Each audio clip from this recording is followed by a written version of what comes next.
Olá, bem-vindos. Este é Washington Fora de Horas, nesta terça-feira, 19 de janeiro de 2021. Estamos em vésperas dos Estados Unidos terem um novo presidente, será o 46º. Se Joe Biden é Kamala Harris. Mas vamos aqui às notícias. Temos para vocês hoje notícias, como sempre, de Angola, notícias também de Moçambique, da Guiné-Bissau e teremos também aqui a grande notícia aqui nos Estados Unidos, é a tomada de posse de Joe Biden em volta em grande segurança. Mas vamos então começar com Moçambique, isto porque o país pode estar a braços com a tempestade tropical Heloise, poderá ser no dia 23 ou 24.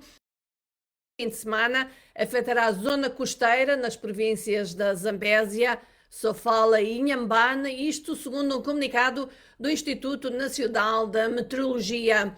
No final do ano passado, recorda-se, a zona centro de Moçambique foi atingida pela tempestade Xalane, que afetou mais de 73 mil pessoas e deixou 7 mortos.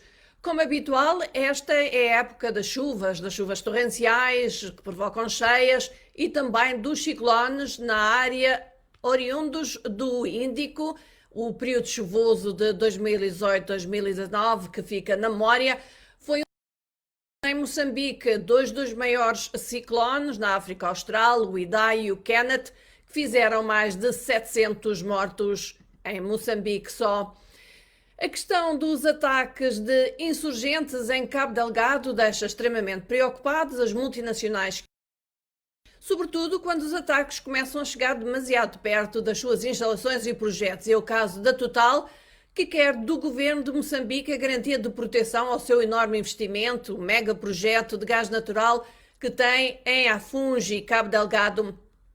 Assim, o presidente de Moçambique, Filipe Nyusi, e o presidente-geral da empresa francesa, a empresa petrolífera francesa Total, Patrick Pouyanné, reuniram ontem e do encontro surgiu a promessa, sem detalhes conhecidos publicamente, de que vai haver um reforço na segurança em torno do mega projeto de gás da Total, cujo início das operações está previsto para 2024.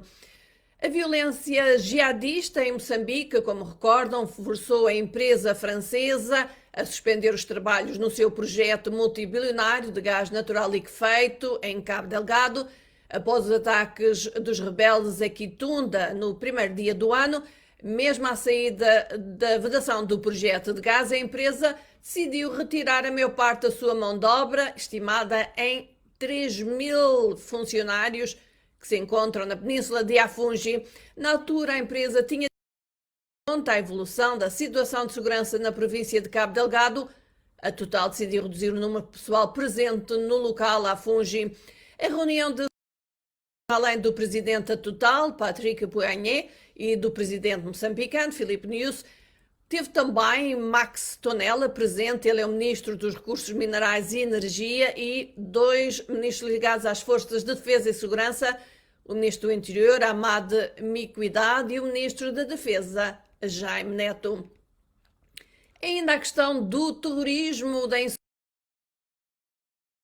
que leva a Moçambique o chefe da diplomacia portuguesa, o ministro dos Negócios Estrangeiros português, Augusto Santos Silva, inicia hoje, terça-feira, visita a Maputo para discutir com as autoridades a cooperação no combate ao terrorismo em Cabo.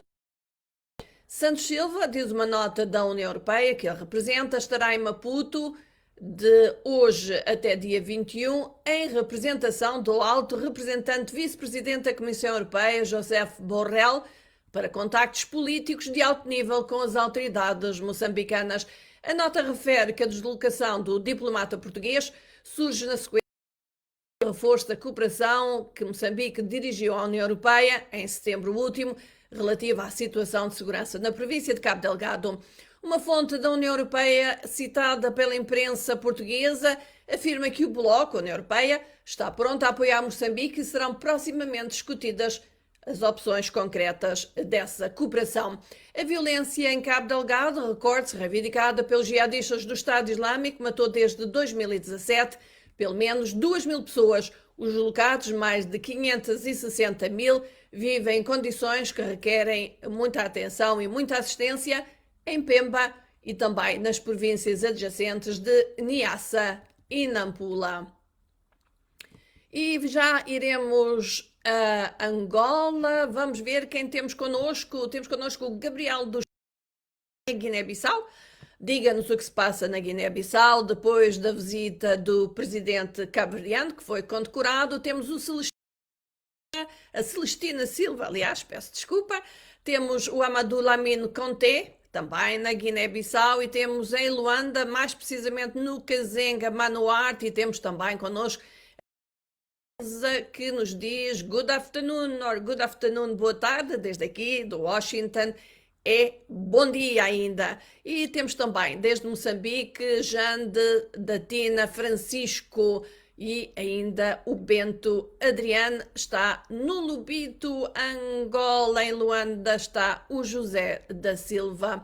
E vamos então aqui às notícias, exatamente, é Angola agora, a UNITA denuncia a existência de perfis falsos que estão a manchar imagens, segundo escreve o Novo Jornal. Marcial da Achala, porta-voz da UNITA, negou que haja uma crise interna no partido por causa das recentes remodelações que foram feitas pelo presidente do partido no âmbito do último congresso do partido. As alterações que Adalberto Costa Júnior efetuou na direção da UNITA são uma necessidade de crescimento, tendo em vista a alternância do poder nas próximas eleições gerais.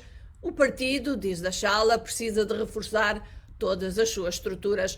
Segundo ainda este dirigente da UNITA, o reforço do partido está a preocupar os seus caluniadores, que levam a cabo uma campanha suja nas redes sociais para denegrir a imagem da organização e dos seus dirigentes.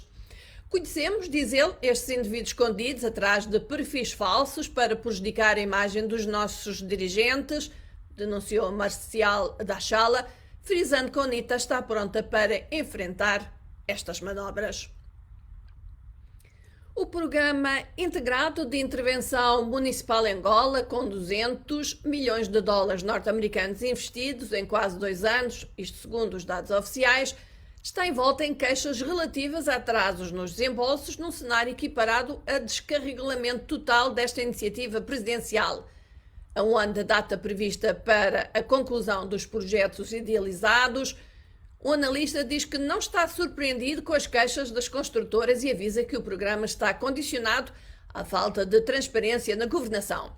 Quando faltam 1.500 projetos, uma vez executadas 75 obras em várias províncias, aumenta o tom da crítica entre empreiteiros e fiscais, havendo agentes que começam a desmobilizar homens e meios em diferentes pontos do país, conforme apurou a Voz da América. O governo angolano tem vindo a apontar para uma iniciativa com recursos garantidos provenientes do Fundo Soberano, diferente do PIP, ou Programa de Investimentos Públicos, dependendo do Orçamento Geral do Estado, ou OGE. O Programa Integrado de Intervenção Municipal, lançado em 2019 pelo Presidente da República, João Lourenço, compreende 1.575 obras orçadas em 2.000 milhões de dólares. Entretanto, Angola anuncia que vai reduzir as importações em 100 milhões de dólares. A notícia avançada pelo Jornal de Angola diz que os licenciamentos às importações de produtos da cesta básica e outros bens essenciais, aliás, no mês de dezembro de 2020, registraram uma redução de aproximadamente 100 milhões de dólares comparados a igual período do ano anterior, 2019. Atendendo aos dados do Ministério da Indústria e Comércio, o setor licenciou a intenção de importar óleo de palma no valor de 21 milhões de dólares em dezembro de 2020 e mais 28 milhões de dólares em óleo alimentar. De acordo com a Diretora Nacional do Comércio Externo, Augusta Fortes, para alguns produtos como o óleo de palma e o arroz corrente, alguns dos números ainda se justificam pelo facto desses produtos servirem igualmente como matéria-prima para alguma indústria, como é o caso, por exemplo, do arroz corrente usado também na indústria cervejeira. Daqui vem sempre aquele apelo de que é necessário diversificar a economia. E antes de irmos aqui a outra notícia ainda de Angola, referir que às sextas-feiras temos Angola Saúde em Foco, é um substituiu o Angola fala só isto, porque estamos em tempos de pandemia, é uma crise de saúde mundial e, como tal, decidimos que estamos no momento de virar para a saúde, porque a saúde é um bem essencial para todos nós. Portanto, cuidar da sua saúde. E esta semana o Angola Saúde em Foco vai ter como convidado o Dr. Jorge Duarte. Vamos falar sobre malária. Teremos também outros temas, mas o tema principal é malária. O nosso convidado é o Dr. Jorge Duarte. Angola é um dos países a nível mundial com casos de malária.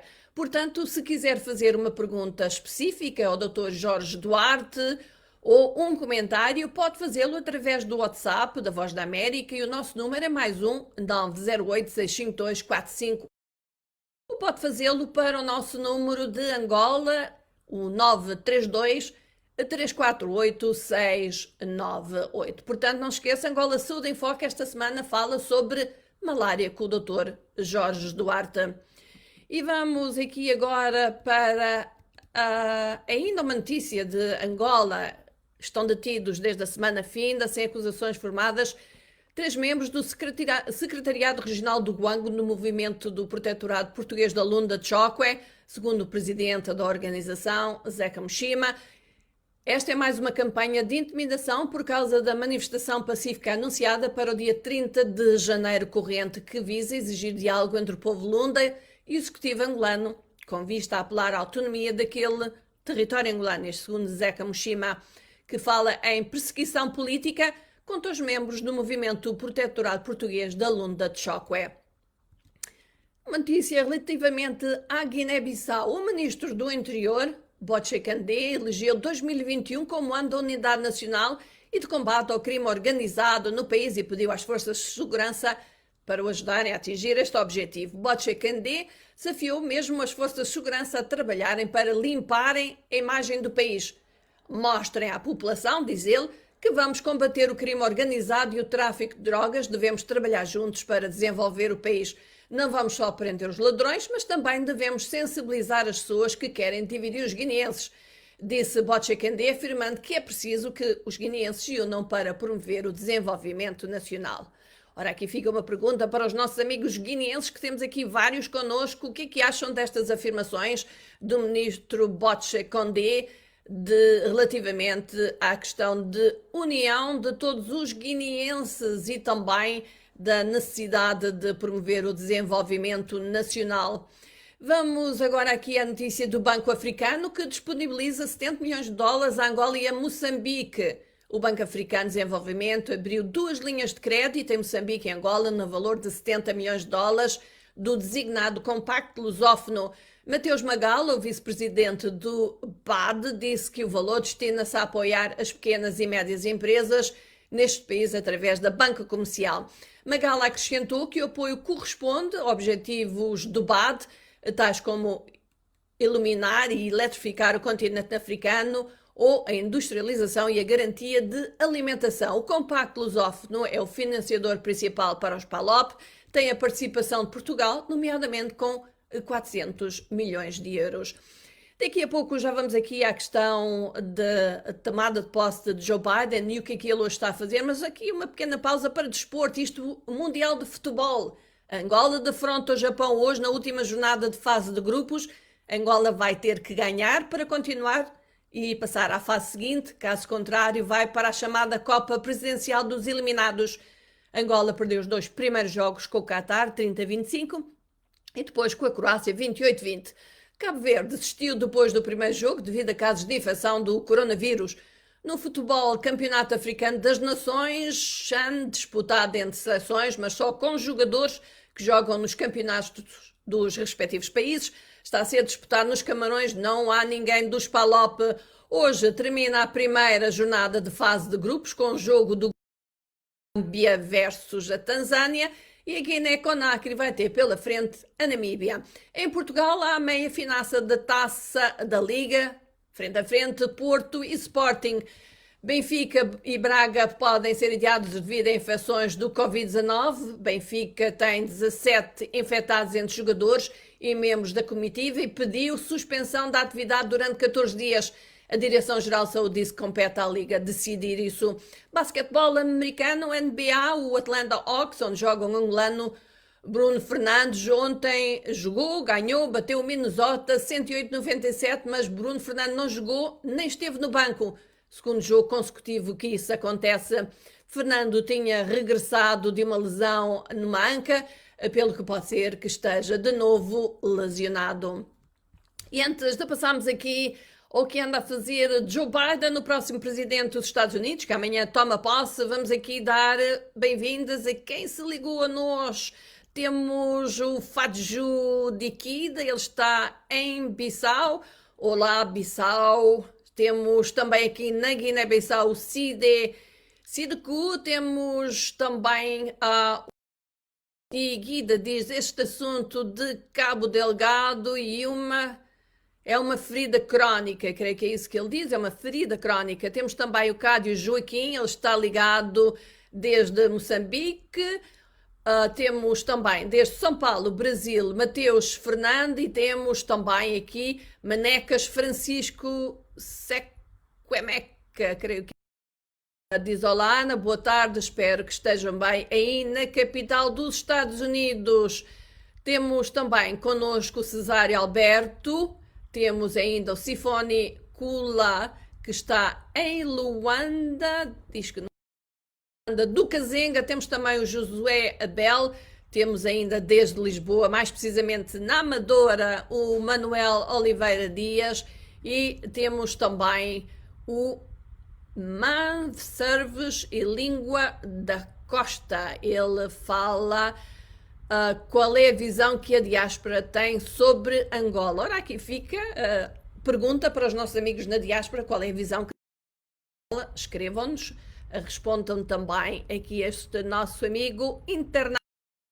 Saudações do Moati Anua, e temos também desde o Menonga, na província de Cuando-Cubango, Roques, e temos ainda desde Moçambique, Nhamombo, Moçambique, neste a ser muito ameaçado por vários males, guerras, Covid-19, que é global, tempestades, sejamos fortes. Portanto, aqui fica estes nossos amigos que estão connosco. Vamos então aqui, amanhã é o grande dia aqui nos Estados Unidos, é a tomada de posse de Joe como o novo presidente. Ao seu lado está a vice-presidente Kamala Harris. E na véspera da sua tomada de posse, o presidente eleito dos Estados Unidos, Joe Biden, e a vice-presidenta eleita Kamala Harris estão a homenagear hoje as vidas dos 400 mil americanos que morreram da Covid-19, com um evento aqui em Washington. Eles vão estar, ao lado deles vão estar os esposos, ou as esposas, Jill Biden e Doug Emhoff, para iluminar 400 luzes no Lincoln Memorial Reflecting Pool, localizado no extremo oposto do National Mall do edifício do Capitólio, onde Biden e Harris farão juramento de posse na quarta-feira. Outros pontos de referência nos Estados Unidos, incluindo o Empire State Building em Nova York e o Space Needle em Seattle, estão a ser eliminados. Ao mesmo tempo, o comitê inaugural de Biden disse que centenas de cidades, tribos e comunidades também se juntariam no Momento Nacional de Unidade. Biden e Harris fizeram da abordagem da Covid-19 um dos principais focos da primeira parte da sua administração, com o objetivo de administrar 100 milhões de vacinas nos primeiros 100 dias, juntamente com a prestação de ajuda aos que lutam com os efeitos económicos da pandemia. Até à data, mais de 12 milhões de pessoas receberam a primeira de um regime de 2 doses de vacinas aqui nos Estados Unidos, que de longe restou mais infecções e mortes que qualquer outro no mundo. Terça-feira, hoje, é também o início das audiências de confirmação no Senado para altos funcionários nomeados por Biden. Os que compareceram perante as comissões do Senado incluem a secretária do Tesouro, nomeada Janet Yellen, o secretário de Estado nomeado Antony Blinken, o secretário da Defesa nomeado Lloyd Austin, o secretário da Segurança Nacional nomeado Alejandro Mayorkas e a diretora de Inteligência Nacional nomeada Avril Haines. Os oficiais de segurança dos Estados Unidos, entretanto, dizem estar a tomar todas as precauções, incluindo o controle de segurança do FBI, dos 25 membros da Guarda Nacional destacados para Washington para proteger o evento, que chega 2 semanas depois dos apoiantes para o Capitólio. O local inaugural está neste momento rodeado de votações aproximadas por arame farpado, um espetáculo de segurança nunca antes visto em qualquer outra inauguração. As autoridades também fecharam o National Mall, juntamente com o metro, em grande parte do centro de Washington. Pontes para a cidade, vindas dos vão também ser encerradas. O presidente Donald Trump, quero dizer, entretanto, e indo contra 160 anos de tradição norte-americana, não vai à tomada de posse do seu sucessor. Em vez disso, voa amanhã de manhã para a sua casa na Flórida. No entanto, o vice-presidente Mike Pence está a planear assistir à tomada de posse de Joe Biden.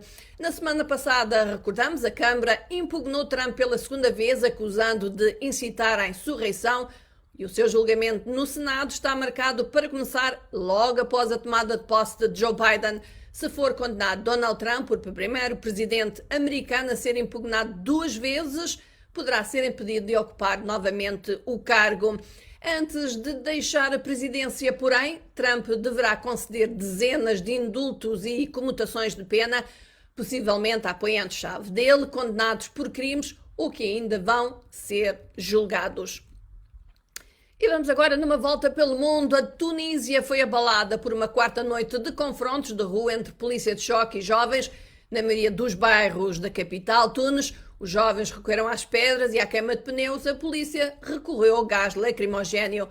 Mais de 600 pessoas, aliás, tinham sido presas até segunda-feira por causa dos distúrbios que se devem exatamente restritas de confinamento. A agitação social surge no momento de crise económica na Tunísia, que é agravada pelo impacto da pandemia da Covid-19 neste país que depende do turismo e que aprofundou a pobreza e impulsionou a inflação e o desemprego. Relativamente à Covid, a África tem esta terça-feira 79.633 mortos. O número de infectados é de 3.284.000, de acordo com o África CDC. A África Austral continua como a região mais afetada. A África do Sul, à cabeça, é o país mais atingido pela Covid-19 no continente. O Norte da África é a segunda zona mais afetada pela pandemia, segue-se a África Oriental, a África Ocidental e a África Central. O Egito continua a ser o segundo país africano com mais vítimas mortais, seguindo-se Marrocos. Entre os mais afetados em África está ainda a Tunísia, a Argélia, a Etiópia e o Quênia. Entre os países africanos que falam português, Angola registra 439 óbitos, tem quase 19 mil casos de infecção, segue-se Moçambique com 249 óbitos, quero dizer, e cerca de 27 mil infecções, Cabo Verde 120 mortos e um pouco mais de 13 mil casos de infecção. Guiné Equatorial tem 86 óbitos e um pouco mais de 5 mil casos. Guiné-Bissau, 45 mortos, 2.478 casos. E São Tomé e Príncipe, 17 mortos e 1.142 de infecção. Na Argentina, registrou-se um poderoso terremoto, 6,4 de magnitude, atingiu a província de San Juan, perto da fronteira com o Chile. Foi ontem à noite. O terremoto, que foi sentido longe, como Santiago do Chile, a capital, fez vários produtos caírem das prateleiras nas lojas, danificou edifícios, causou fendas numa autoestrada em San Juan. Há falhas de energia, mas até agora não há confirmação imediata de baixas. O sistema de aviso de tsunami dos Estados Unidos disse que o terremoto no centro-oeste da Argentina não representou uma ameaça de tsunami, não foi afixado qualquer aviso. Uganda acusou os Estados Unidos, já estamos agora em África, Uganda acusou os Estados Unidos de interferirem na sua política interna de apoio à Plataforma Nacional de Unidade de Bobi Wine. Os comentários vieram depois da segurança ter bloqueado a tentativa do embaixador americano de visitar Bobi Wine, que se encontra sob prisão domiciliária desde as disputadas eleições 14 de janeiro, que deram ao presidente Yoweri Museveni um 6º mandato.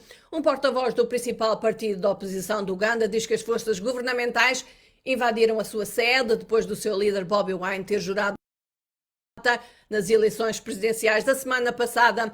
Segundo o porta-voz, a polícia cercou o complexo do partido, localizado num subúrbio de Kampala, e impede a entrada de membros no edifício. As tensões têm vindo a aumentar no Uganda após a Comissão Eleitoral do país ter declarado Museveni vencedor das eleições gerais sobre Bobi Wine. Bobi Wine, que disse que o gabinete do seu partido foi invadido pelos militares e que os líderes do partido estão agora em fuga.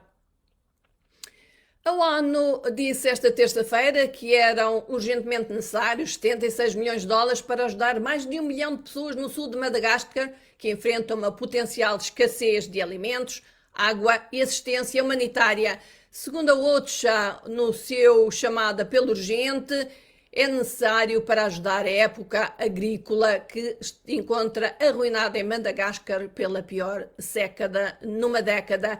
Isto para além do impacto económico do Covid-19 e dos confinamentos implementados para travar a propagação do vírus que implicaram o impacto da seca, que é, de facto, a terceira seca consecutiva em Madagascar.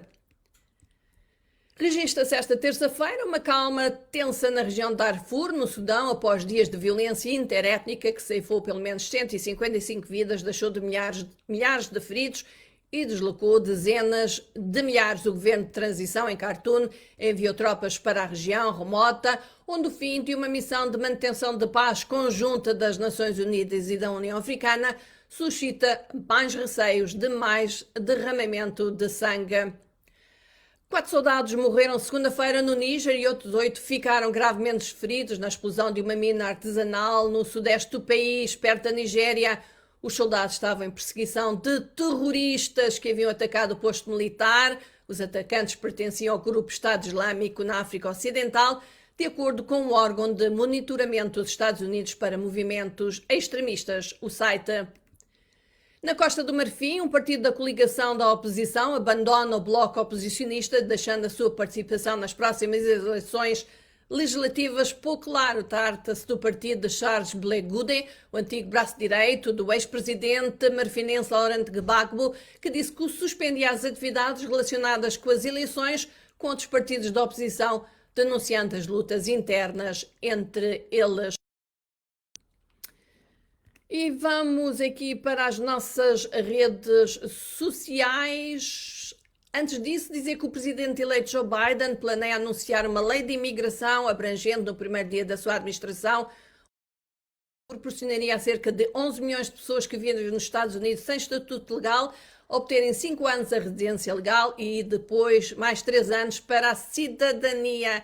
Isto decorre numa altura em que as forças de segurança da Guatemala tentam conter uma caravana de 4 mil imigrantes hondurenhos que tentam chegar aos Estados Unidos numa jornada de milhares de quilómetros pela América Central a pé. E vamos então aqui para a reta final com as nossas redes sociais. Antes disso, vamos ver se temos aqui alguém mais. Diz Kenneth Mampasangat, creio eu, se eu não estiver a dizer o seu nome, a pronunciar o seu nome corretamente, as minhas desculpas. Ele diz sempre ligado, continuo sempre ligado, mesmo que eu não consiga pronunciar o seu nome corretamente. Temos também Emanuel Cardoso, está ligado a Angola. Temos o Dálio Henrique nas ilhas. Estou ligado das ilhas no meio do mundo, dia de chuva na cidade de São Tomé, com tempos para produção e desenvolvimento. Temos também aqui o Emanuel dos Santos, que diz que essas ilhas no meio pertencem a Angola. Eu creio que ele está a falar relativamente às ilhas de São Tomé. Ora, isto é um diálogo que eles vão ter que manter os dois, se pertence a Angola ou não. Portanto, ilhas no meio do mundo, ilhas no Equador, São Tomé e Príncipe, o Elgímio, Américo e também em Moçambique, Duarte César, Malawi. Portanto, vamos aqui então para a nossa reta final. Temos aqui notícias das redes sociais que assumem um papel primordial nestes últimos tempos, entre serem uma fonte de informação para milhões, são também uma fonte de dor de cabeça para outros.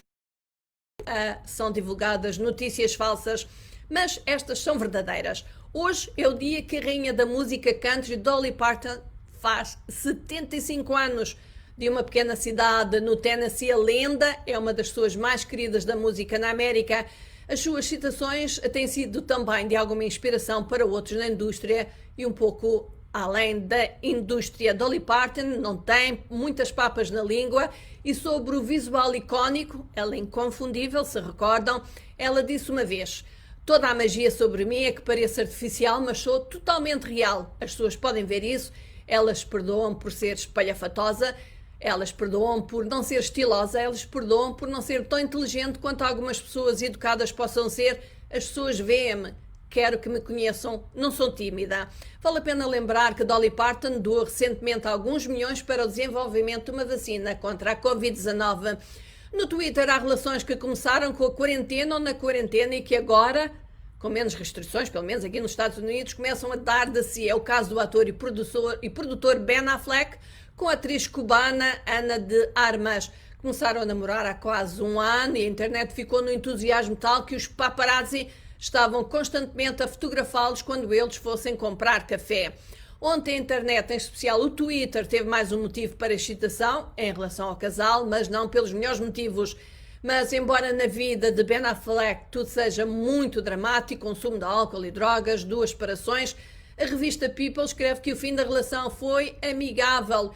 E o motivo é que Ana de Armas não quer viver em Los Angeles, enquanto Ben Affleck não quer de lá sair porque é a cidade onde os seus filhos com Jennifer Gardner vivem. Aliás, Ben Affleck falou ontem de que quando teve um relacionamento, como recordam, com Jennifer Lopez era extremamente atacada e, segundo ele, não merecia.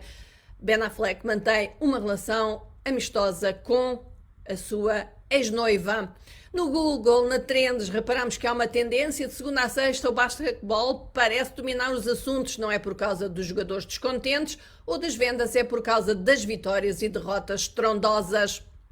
No YouTube, Selena Gomez está trending. Ela tinha prometido que chegaria este ano com música em espanhol e o prometido foi cumprido. Selena lançou a 14 de janeiro o vídeo da música De Uma Vez, uma balada ultrapassou os 30 milhões de visualizações na plataforma YouTube.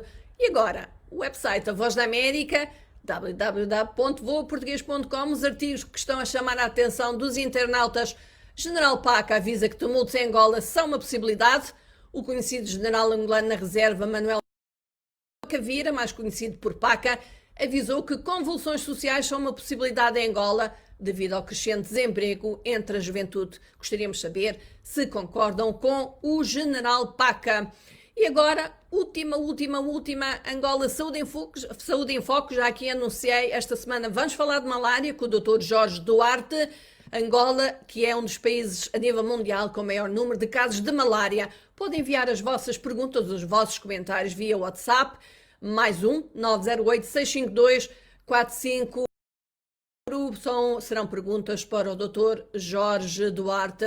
E assim, amigos internautas, nos vamos despedir convosco nesta terça-feira, vésperas da tomada de posse do novo presidente aqui dos Estados Unidos. Teve Ana Guedes. De todos me despeço com um abraço, até para a próxima, até amanhã, para mais notícias no novo Angola, no novo Washington, fora de horas. Então, um abraço, bye bye, até amanhã.